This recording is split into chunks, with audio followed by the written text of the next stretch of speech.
Afar, African Creed, When We Ruled the World. Birmingham, Alabama, ain't Birmingham, Black Country, in England. James Baldwin, the African-American writer, said, "If I love you, I have to make you conscious of the things you don't see." 2 words to explain all that follows: continuum and contiguity. History, as we know it, as a whole and in antiquity, is a continuum of the same group of people to assert their creed with nomen or cognomen like Afar, African, Avarkan, Afar, Ben Afar, Afraka, Afrin, Ophir, Ophrin, Afar, Epher, Epha, Ephra, Ephron, Ephraim, Ephraim, Euphrates, Africanus, Afranius, Afrenius, Africush, contiguously, competing against each other. Acknowledging this, you resolve Egyptian historical synchronism in antiquity with the Greek, Cretan, and Roman civilizations, and in the Near East with Assyrians, Persia, Phoenicia, Canaan, Mesopotamia, Syria, Palestine, and Israel. With this information, you resolve the Dark Ages and the exegesis locations issues. You understand the meaning of Birmingham, Alabama ain't Birmingham, Black Country, in England. Why does the exegesis not match, archaeologically, geologically, and chronologically, the conventional Egyptian timeline? First, I want to reconcile people of African descent with their continent name Africa and their African eponym. The African continent does not designate a Caucasian Roman general who conquered Carthage, North Africa, and Tunisia by defeating Hannibal Barca, a black African foe. Yes, Lupus Scipio Cornelius Africanus, cognomen Africanus, was not his victory token name as we believed. Africanus nomen, along with Aphar, Afranius, and Afrenius, was a creed name, a cognomen, shared by Phoenician Carthaginians and Romans. Josephus Flavius, an Ephraimite, the 1st century Jewish Roman historian, reported in the Antiquity of the Jews, Book 1. From Creation to Isaac, Chapter 15. Abraham and Keturah that Moses, an Ephraimite, children of Israel legislator, said that Africa was named after the Afrin, Afar people who conquered Africa and Arabia Felix. Moses lived in -1,600 years before Scipio Africanus. Carthage was built around -1200 BC, early Iron Age, by Aeneas, nicknamed after the destruction of Troy Ugarit, Obak, and Djibouti, as revenge by Pharaoh Ramses III, Afraka Creed, for the attack on Egypt around -1200 BC, Phoenicians, and the Perset, Elamites, Mede, Persians. It is believed that the semi-legend Aeneas, nicknamed crossed from Carthage, Tunisia, to Rome, Italy, and built a settlement. Therefore, it is not surprising that the people of Carthage and Rome, who are kindred, will carry the same cognomen. Africans can rewrite history if we are bold enough to look at it differently than Europeans. Remember, Cheikh Anta Diop and other African scholars did not get their sources from European books to conclude that Kemet Egypt was an African civilization. They have done their research. I have done mine. I know I will challenge the cognitive dissonance of many folks. Herodotus, the father of history? The history of the Neo-Assyrian and Neo-Babylonian Empire is almost non-existent in the histories of Herodotus, the father of history. Considering the close contacts between Greeks and the Near East and the far-reaching relations of Assyria and Babylonia into Anatolia in the early Iron Age -1200 to -750 BC. No documents existed or survived in Greece, Crete, the Aegean world, or even Asia Minor, and Anatolia, Turkey, between -1200 and -750 BC. Ikrame Kergel, the prominent Turkish archaeologist who surveyed a large part of Asia Minor, said, "The area contains no relics of art or industry, no remains of human culture or even habitation dating between -1200 to -750 BC, early Iron Age, for a total span of 450 years. It follows that any relics of culture between -1200 and -750 BC in Central Asia Minor are lost for us beyond retrieving. No trace of Phrygians in Central Anatolia. No Hittite empires left traces in southern Anatolia. What happened to The Tel Amarna Tablet Civilization's correspondences between Egypt pharaohs and the Near East kings? We conclude, Birmingham, Alabama, ain't Birmingham, Black Country, England. The story moved from Africa to the presumed locations after -600 BC through conquests, first of Egypt occupations by the Assyrians, Afar, Esarhaddon and Assurbanipal, then Cambyses to Persia, Apharnabis, Mede, Greeks, Iphicrates, and Macedonian Alexander the Great, Ephori, with Octavian, Augustus by Rome, Afar, Africanus, Afrenius. The Near East of antiquity, Sumeria, Mesopotamia, Canaan, and Palestine, were not in the Near East, as we assumed. It was in Africa, in what Genesis calls the Garden of Eden. Only with the Elamites, the Mede, Apharnabis Persians, Egypt's conquest under Cambyses, and the Apharnabis Persian king did civilization move from Africa to the Near East. Darius' son Xerxes reigned and stretched over 127 provinces from Ethiopia to India. The Persians Achaemenid, Elamites, and the Mede were Ethiopians Afar, Apharnabis, therefore, Africans. Thus, the conquest happened outward, from Africa, towards Egypt, the Near East to India, and then Europe by Phoenician Africanus Creed. Thanks to the Afar Creed, no foreign power has ever conquered Ethiopia. Besides, the period of intense political, diplomatic, and conflict in what they called the Near East was the Iron Age from -1200 to -600 BC. No archaeological artifacts or Greek alphabets relating to Iron Age were found in Greece, Crete, Asia Minor, Turkey, Mesopotamia, or Palestine, in the Near East. Continuum and contiguity of the Afar Creed.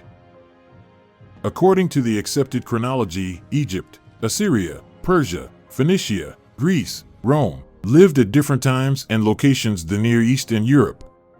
Pharaoh Ramses III, buildings tell a different story. In Ramses III, 20th dynasty, Iron Age -1200 BC, and his palace, the temple in Tel Yehudia, Mound of the Jew, and Canton Necropolis, and Midden at Habu, near Cairo, found on tiles and discs on one side of modern Greek's alphabets from Plato era, -423 BC to -347 BC, and Cretan jar. On the other side of the tiles was modern Persian art. In the necropolis, they found Roman burial sepulchre. According to the conventional chronology, the Persians subdued Egypt in -527 BC under Cambyses. However, there is a Persian connection with Egypt's 20th dynasty under Ramses III -1200 BC, more than 600 years earlier than thought. Greek rule was established in -332 BC under Alexander the Great, Ephori, Egypt's conquest. According to Herodotus, the Greeks, Iphicrates, settled there in the days of Psamtik in the 7th century. Herodotus visited Egypt 200 years later, in the 5th century. The conventional time of the Greek conquest of Egypt was, under Alexander the Great, Ephori, -332 BC when he ended Egypt's Persian domination. Ramses III -1200 before the present era, some 800 years earlier than the conventional timeline. The Greek alphabet. It is thought that the Greek alphabet derived from the Phoenician, Africanus, Afar, Afrenius, Canaan, Ephraim, and Hebrew, Ephraimite, alphabet around -1050 BC, a probable ancestor of the Greek, Iphicrates, alphabet from which Latin will derive later with Rome, Africanus, Afrenius, Afar. The Greek alphabet proper is believed to have emerged with Homer's poetry at the time of the Iliad and Odysseus around -800 BC. What is more puzzling, from Ramses III -1200 BC Greek letters are from Plato's era, -427 to -347 BC, more than 800 years earlier than believed.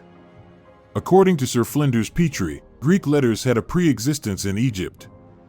This presupposes that Egyptians, who used hieroglyphics, also had an alphabetic system which they used only on rare occasions, mainly by the Egyptian priest class. The Roman burial in the Ramses III epic is even more disturbing. Rome occupied Egypt in -30 BC. They ruled Egypt for 600 years, until 641 AD, the Muslim conquest, Afar Creed. The Muslims, Arabs, and Ottomans later, Afar, that conquered Egypt, Africa, Persia, Apharnabis, Faris, and Byzantine Rome, Africanus, Afranius, Afar, were also from the identical Afar, African Creed. Most of the coffins were painted. The painting was very coarse, as we find on mummies of Greek and Roman times. At Tel El Yahudiya, Neville and Griffith found the necropolis, the ancient cemetery of the site. They found bronze saucers, small pots with a double handle at the top, and some good specimens of Cypriot pilgrim bottles. In the child's tomb, they found a small Cypriot vase. These are depicted on Ramses III temple murals. In the tomb of Ramses III, more than 300 miles away, in Thebes, in the Valley of the Kings, very similar amphorae, jars with two handles and a narrow neck, were painted on murals. Africa is the exegesis' real location. Ezion Geber. In Ophir, the first land that Moses and the children of Israel reached after crossing the Red Sea from Yemen is Khor Amhar, in Afar, Ophir, in Djibouti. Ugarit, Troy is Obak, in Djibouti. The crossing, Exodus, happened from Ophir, in Yemen, to the present-day Djibouti Afar, Ophir, land. The pharaoh of oppression was a Homrite Ophir pharaoh in Arabia, Felix, Mitzrayim. This Homrite pharaoh's metropolis was called Afar, Avaris, like the Hyksos capital in the Delta's Kemet. The king was called Apharion, reference John Gill's exposition of the Bible, Genesis 25 verse 4. Ptolemy also speaks of people called Taporites near the Homrite in Yemen. Just a reminder: Afar, Ephah, Ephron, Canaanite, Afra, Ophir, Ophron, Ephra, Ephraim, Hebrew, Ephraim, Amharic, Africanus, Afranius, Aphar, Roman and Phoenician, Carthaginians, Africa, Kemet, Avarkan, Avaris, Hyksos, Afrin, Oromo, Ephori, Sparta, Phicrates, Greeks, Pharnabis, Mede, Manda, Persia, relate to the same people. We find all the exegesis locations in Afar as per Genesis 2 verses 10 to 14 is logical. How, who, and why were the exegeses moved to their current location called Near East? Frenchman Champollion the Young deciphered hieroglyphs in 1829. He discovered from the Egyptian records that the actual Near East event's location was in the Africa Kemet, land of the gods and the ancestors, Punt and Ethiopia, Djibouti, Eritrea, and Somalia. France, in 1862, occupied Djibouti. At their arrival, Djibouti was a whole Afar land. They called it French Somaliland, the start of the 1884 Berlin Conference. Cancel culture against the Afar people. Berlin Conference partitioned Afar into three entities: Djibouti, ruled by France, Eritrea by Italy, and Ethiopia, placed under the Negus. France built the Djibouti-Ethiopia Railway to shift archaeological findings to Syria after the French took control of modern-day Syria and Lebanon in 1920. 1928 France found in Ras Shamra, Ugarit, Troy, Obak.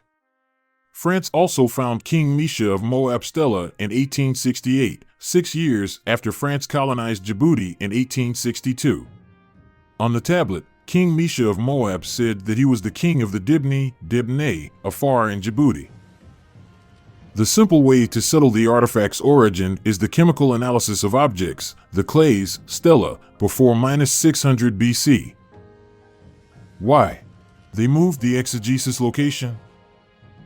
The simple answer is to appropriate the antiquity legacy for the so-called Semites and Caucasians.